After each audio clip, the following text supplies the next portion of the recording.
Okay, so good afternoon. This will be our first episode of a podcast that we still have yet to name. We got too busy doing other things, so if you do think of a name, go ahead and put it down as a comment below, and let's figure out what we can name this damn thing.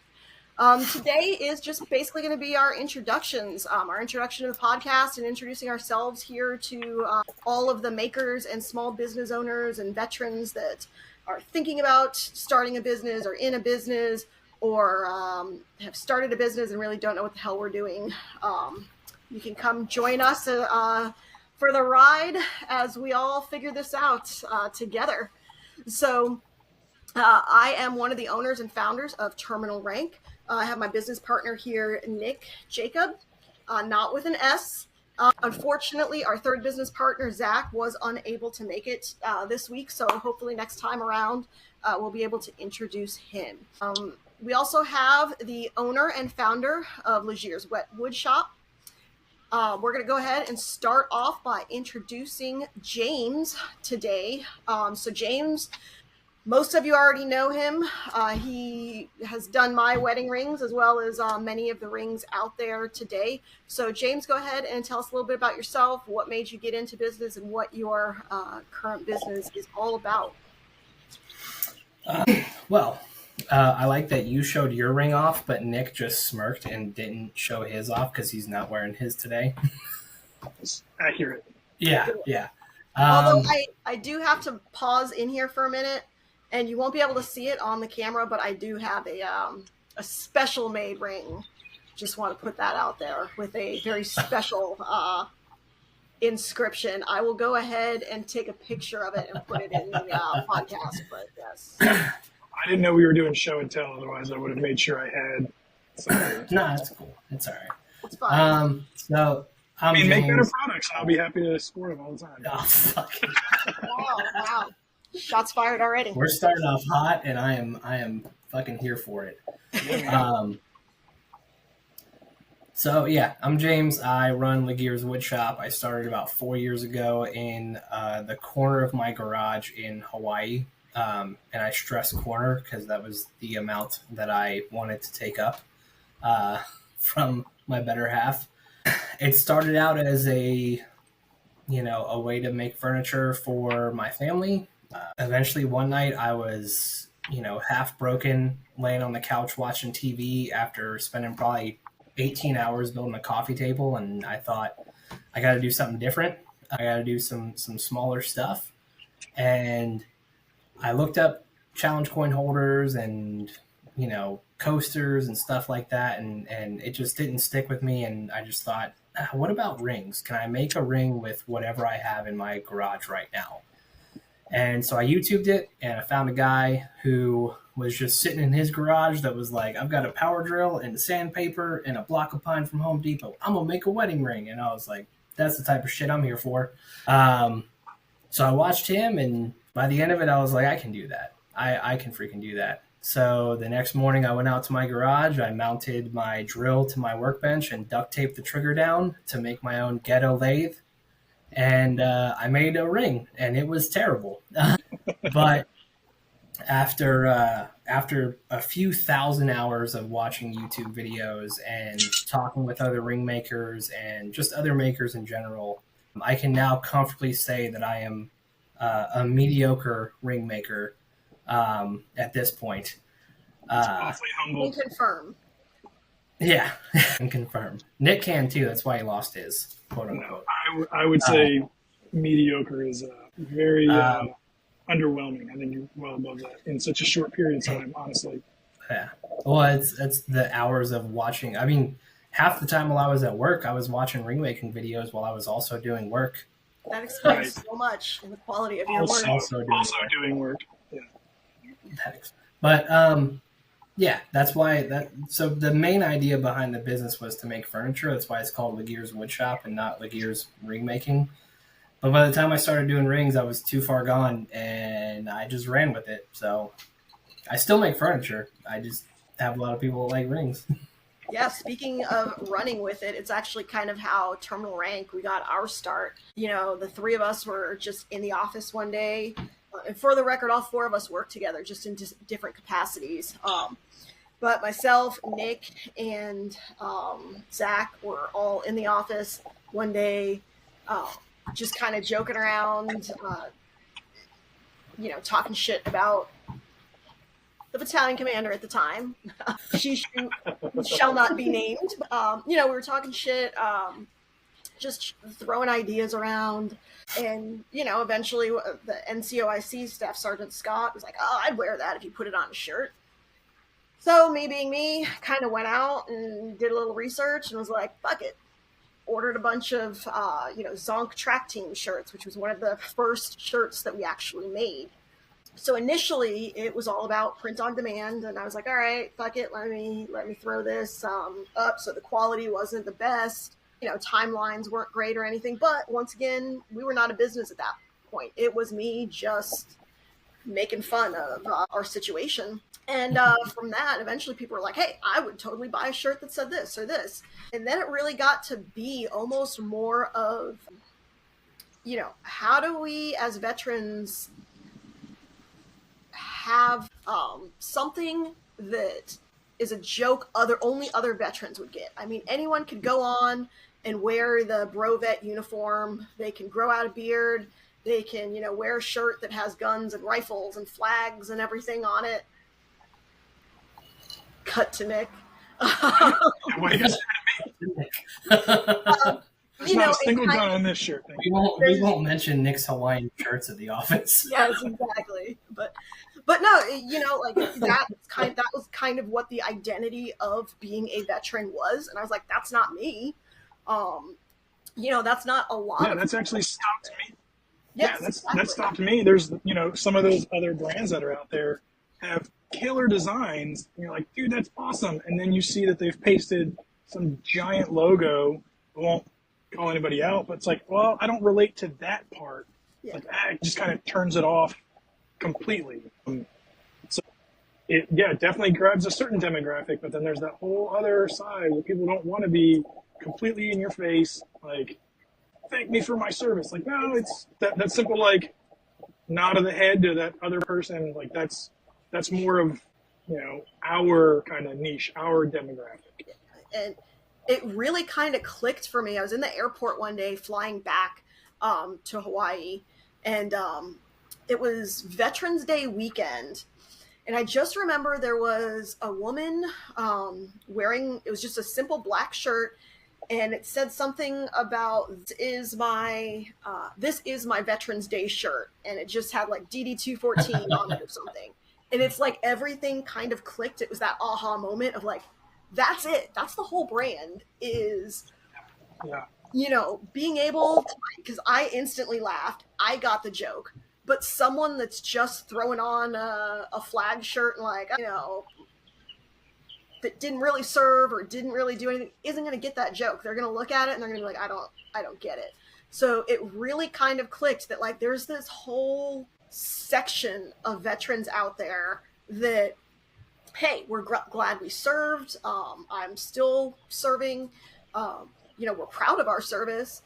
We like what we did in the military or continue to do in the military, but don't necessarily feel that need to have it plastered everywhere and thank me for my service. And, I'm only going to wear shirts with flags on them and skulls, which we do have, but, wearing shirts with flags. I feel like attacked right now. I know. Well, no. Nick's outfit, Nick's whole attire was the inspiration of what not to do for a terminal rank, I feel. This is the closest Nick will ever come to feeling like a minority, because he is our token, like, no, it's okay. We have one of them on the team. He's that guy for us. Like, he's like, I could totally say it. Yeah. I've got a Brovet friend. Like, no, that's really why we do so it. Ironically, that's how Nick feels about you. I know. It all works. It all works. That's very much in our story of our company. Is Amanda fulfills a couple of key minority, tags.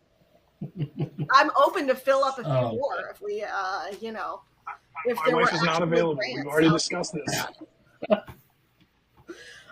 So yeah, one thing that we have, that all of us kind of came to identify as we started off on building these companies was, holy shit, it is everything all at once. All of a sudden, your hobby goes from being this hobby that people were kind of throwing money your way on the side for, like, oh, hey, can you do this for me? Can you do this to me? All of a sudden it's a business. And with that comes so many other things. All of a sudden, it feels like overnight, you are now wearing 15 full-time job hats. You are the marketer, you are the vendor relations, you are the funding line, you are the accountant, you are the tax professional, you are dealing with the administrative paperwork, you are making sure everything's legal, you're working with vendors, you're doing all of these things. And it's like, holy shit, I got into business to just like make some cool shit with my friends and joke around Make and some cool stuff. yeah. Make some cool shit. Exactly. And then all of a sudden, it goes down to like 10, that's 10% of what owning the business is. Yeah. So, really, as we go through this podcast, a lot of it is for our own education, and bringing on guests that are like, how the hell did you navigate this aspect of it? Because any one of those things, social media alone is its own full-time job. I can't tell you how many times we're like, oh, fuck, we got to post something because, the algorithm that's out there. That was me today. Today I was like, I'm not doing anything in the shop. I'm relaxing. I'm taking the day off. And within 10 minutes, I was like, oh, if I don't post something, it's not, my page isn't relevant anymore, which is freaking insane. Yes, absolutely. And then, that in and of itself is, how do I post something that's engaging, that's authentic, that's genuine to our brand, and not something that's just some crap that's like just to feed the beast. And all of that takes its own toll, on top of, we all have families, we all have other interests, we all have children, we all have actual day jobs. So as we go through, some of us do. Yes, well, he has a day job. He is the new normal of a stay-at-home dad. He's living he's living the dream.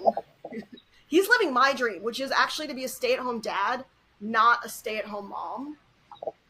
I feel like as a stay-at-home dad, like, as long as you don't lose the kid, fucking, you're good to go.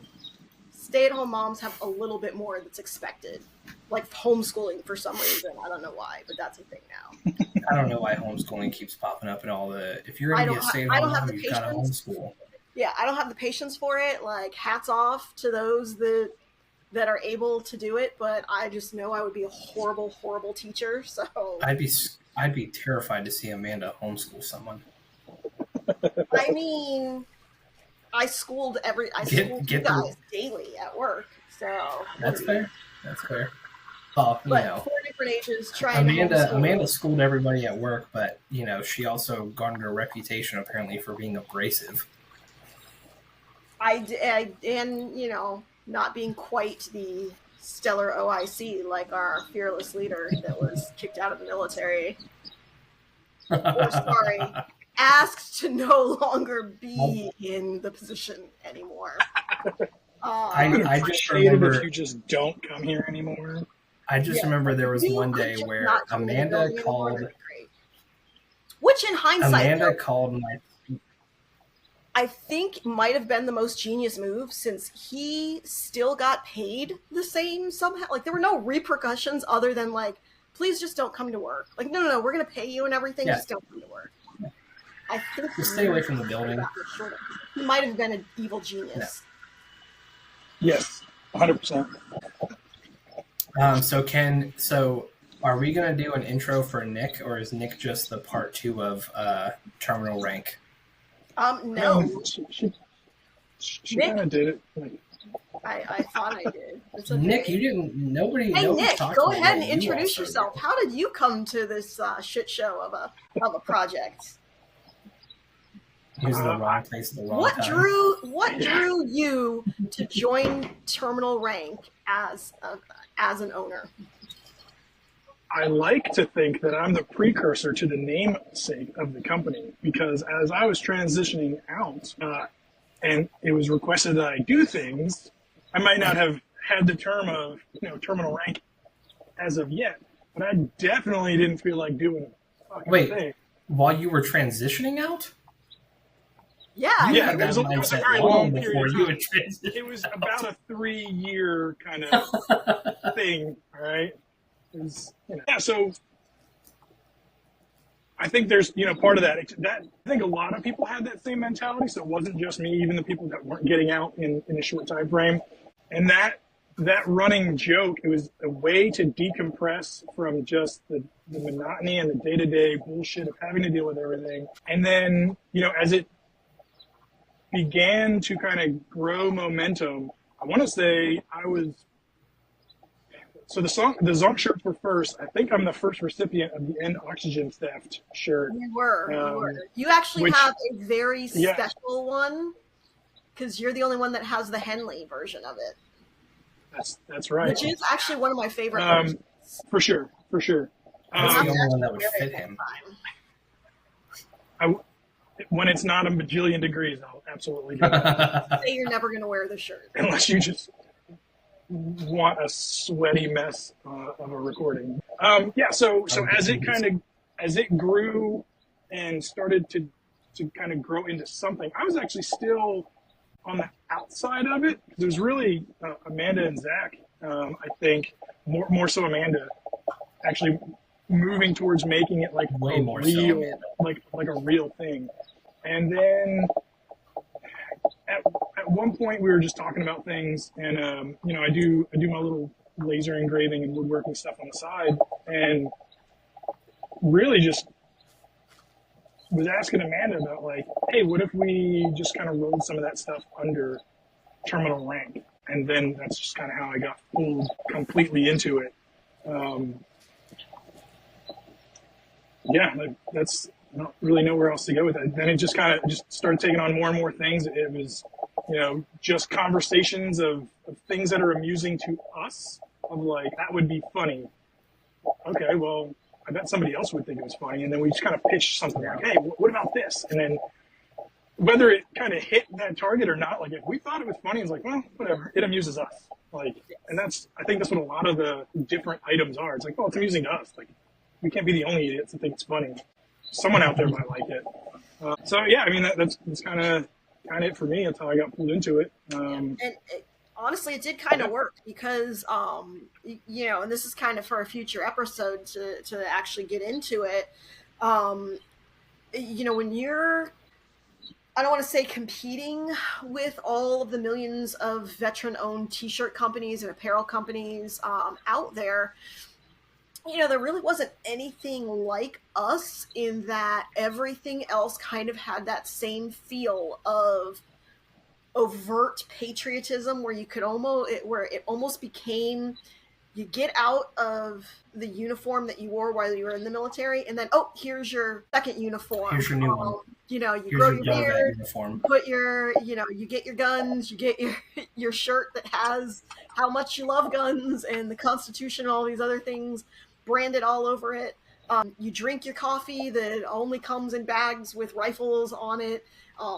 You drink. So what's funny about that though? I think a huge part of that demographic is the people that can't let go of while they were in. So you got out for a reason, and that's okay. Like, that's not your whole identity. You are other things, whether you choose to go all in and explore those, or if you want to hang on to it, that's fine. But it shouldn't identify you in your entirety. So again, I think that's kind of like the draw to a lot of our stuff is like, there is the muted, like, I know that guy or gal, like they're in the joke, they know what it is. But it's not that giant neon sign that's like, look at me, I did that once. It's like, all right, but you don't anymore. So I have a good example of that, because I have an example from civilians who are not in on the joke, and then a military dude who was 100% in on it, and their reaction So I was at a restaurant. It's actually right, like I can throw a football and hit it from my house. And I was wearing the shit show supervisor shirt, which is one of my all time favorites. And which Grunt the Style is two now waitresses, making, by the way. I don't know if you've seen that, but Grunt Style actually now has. I haven't seen that, but shirt. Of course they are. Yeah.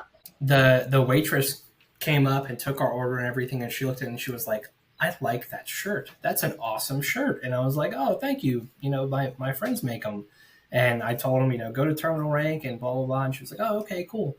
And then she pulled like 3 more people out of the kitchen to point out, like, she was like, oh, look at that shirt. That shirt's so funny. And none of them were military. None of them got the joke or anything. They're in an industry where sometimes being a shit show supervisor is what you got to do. Yeah. And a few weeks later, I was walking through like a Walmart or something, and I saw a dude who was clearly military, because I saw something on the sleeve of his T-shirt that pointed out what brand he was supporting. And he looked at it and he kind of laughed and he went, "That's a good one." And I was like, "Yeah." And he went, "Yeah, it's a good one. I like that one." He was like, "You a veteran?" And I was like, "Yeah." And he just went, "I like that." And I was like, "Go to terminal rank, get one for yourself." And he just went, "Okay," and walked off. Yeah. But it was that weird, just 2 very distinct groups of people looking at a shirt. And even though one was military, one wasn't, they were still able to be in on the joke somehow. Yes. And appreciate it. Yeah. You know, that's just it. It is that conversation piece. I mean, you can walk past 100 flags and patriot shirts, and then the one that seems to stop us every single time, like, I cannot wear a terminal rank shirt and not be stopped with like, oh, it's something on it. Even with like the Yay sports ball shirts and things like that have nothing to do with the military, but they're just welcome. Yes, they're just that tongue-in-cheek. That's a Nick Jacob original. You know, like, yep, I'm supposed to do this. Yay. That, you know, people are drawn to, and so it works. But all right, we are coming up on the last 15-minute mark, so there's a ton of stuff to talk about with what is going on in the military. But I think today we are going to focus on the pull for the beard. To beard or not to beard? That is the hot topic question this week. So we're just going to kind of round robin this. You get 15 seconds to make your point on beard or no beard. So we'll go ahead and start with you, James. You're up. One person who should be able to grow a beard but can't grow a beard. I got it. Amanda grows a better beard than you. Yeah. My thought process on it is of my awesome beard here. Yeah. My thought process: grow it. If you can grow it, grow it. Like, we let SF dudes and Ranger dudes and Delta dudes grow beards. They earned it. I get it, but at the same time, like, grow the beard. Like, we've got so many ridiculous standards in the military that are consistently being reworked and adjusted as years go on. Like, it's really, if you can go through and have a standard for haircuts and for height and weight and for tattoos, you can have a standard for facial hair, and you can enforce that standard. So I say, if you can grow it, let it happen. As long as you're not going through and letting it be all raggedy and crazy and shit like, you know, Nick. I don't see an issue with it. I really don't. All right, Nick, you're up. To beard or not to beard? Yeah, I'm definitely taking more than 15 seconds. Yeah, so I could definitely argue either way. You know, part of me wants to be like, no, fuck that. I wasn't allowed when I was in, so nobody else should be allowed. But in all honesty, like, I say, go for it. You see more and more posts now where people are either using, you know, religious accommodations, which is fine. Most of them I will take at face value and say, yeah, they're truly, you know, that's their way, like, to connect to their religion for whatever reason. Great. You're going to have those guys that are completely full of shit and have found the loophole and they're going to use it. You're going to have that with everything. You got guys that are on people profile. People in the military would not find loopholes for things, Nick. No, of course not. No. So my thing is, the old argument was like, oh, you can't gas mask, you can't make a seal and that, which has already been proven to be incorrect. But it's also one of those Darwinism things, like, hey, you going to be in an environment where there's potential chemical attack, and you want to have facial hair and you can't seal a mask. Well, you just became the canary. So awesome. And the other part of it is like, just like how James said, they're going to put regulations, they're going to have your standards and all that kind of stuff. Let people go hog wild. You want to grow facial hair? Go for it. But just like how mustaches are allowed, they're very strictly, you got your standards. It becomes more of a pain in the ass to be within regs that people are just like, you know what? Like, after the mass appeal of everybody's like, yeah, we can have beards, and they're all going to grow out and they're all going to look like shit and they're going to look terrible. After that initial spike, it's just going to, people are going to be like, you know what? I don't feel like dealing with this. Like, it's just not worth the effort to make sure I'm within regs, to make sure Sergeant Major stays off my back. Like, so you'll see a huge decline on it. And then the guys that keep them are the ones that are going to maintain them, where they're not going to be a distraction from the uniform. And, good for them. Like, if you want to put in the effort, cool, put in the effort. Abide by the regulation, and it's all good. But like I said, I think you'll see a lot of those scraggly, patchy, kind of terrible-looking ones, just like you do every November with mustaches, and let it run its course, and yeah. All right, well, since Zach is not here today, I'll go ahead and give Zach's... Who also cannot grow a beard. Okay. Zach also cannot grow a beard, as is well established. He thinks he can. Yeah, he likes to think he can. He cannot. We'll show some pictures to prove this. But I have a feeling that he would definitely be team no beard. Only because he fully has drank the gas mask Kool-Aid, and he is a stickler for regs. So, we'll just leave him as growing, since he cannot grow a beard, that he is team no beard. I personally, as many may have seen the video, am going to go ahead and give a shout out to Team Beard. The reason being, one, I'm kind of over having to hear about beards. Like, I don't care. I feel like a lot of people are probably in that camp of like, I don't give a shit. Like, there's no reason for it. If you're forward deployed and you're really that concerned about a gas mask, it's like anything else, where those grooming standards are going to change based on where you are and where you are not. There's a reason that we're not wearing perfume out in the field, and like, fine, you want to get eaten up by mosquitoes and stuff, be my guest, have at it. I don't really go for it. And kind of put the beard in the same thing. And one of the things that we often get is, as a reason for no beards is, well, what's next? Like, are we just going to let people grow out their hair? Honestly, I don't give a shit about that either. Keep it back in a bun, keep it back in, within the regulations for hair. And I don't care. Like, it doesn't, the biggest thing for me is, are you able to do your job in the military? Can I count on you to do whatever it is that you're supposed to do in the military?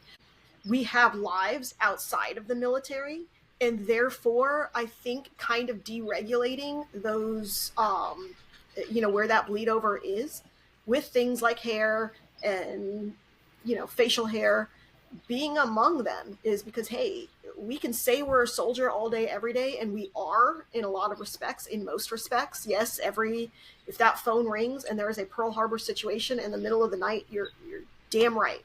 We have to be ready to go to fight. But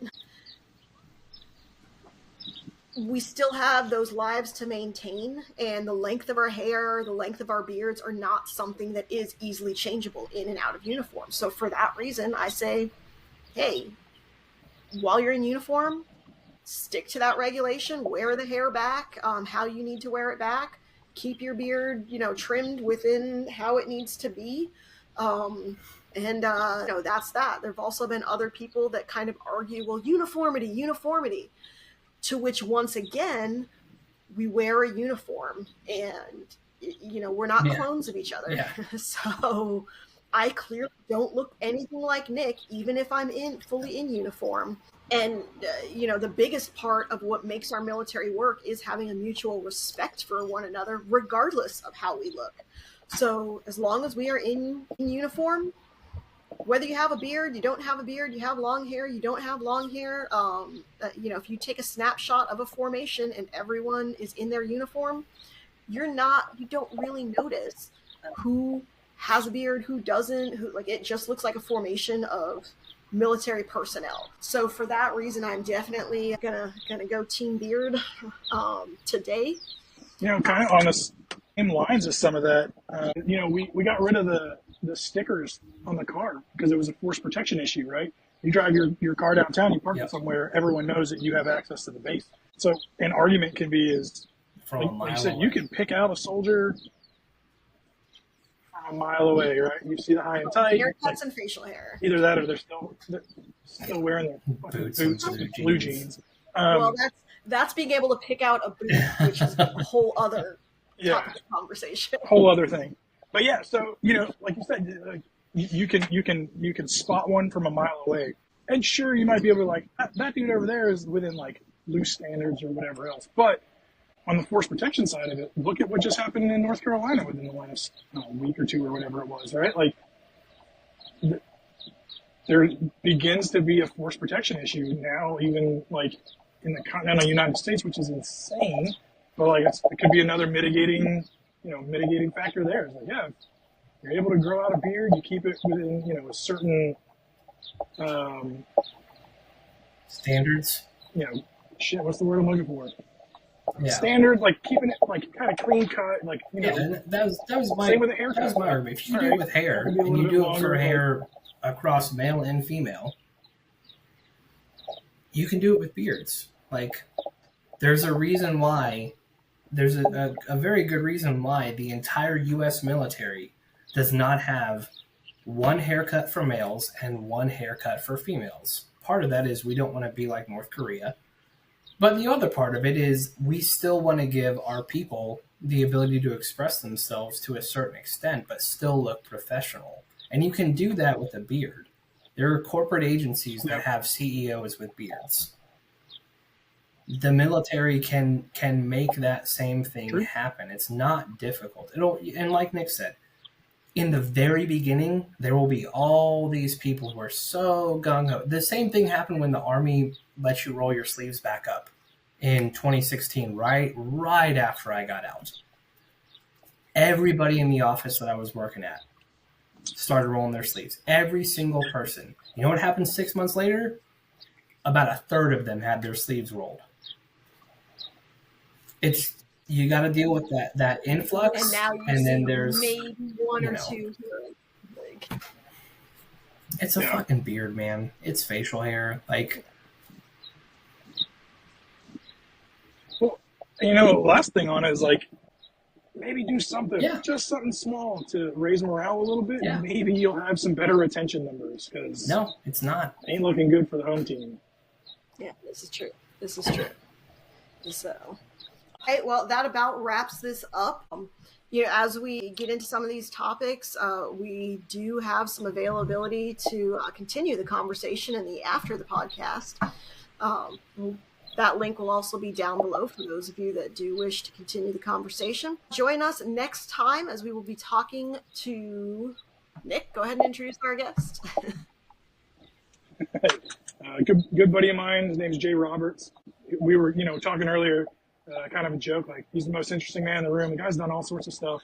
He's just started into a new venture. I don't want to give away anything. I'll let him do his intro and kind of talk to his stuff. But yeah, he'll be giving us, I think, not quite narrowed down on his exact topic, but he's at least going to be able to talk about startups and more of the business things, and some other pretty cool things that he's gotten to do since transitioning out of the military. Okay. All right, great. We'll see everyone next week. Where the fuck is Zach?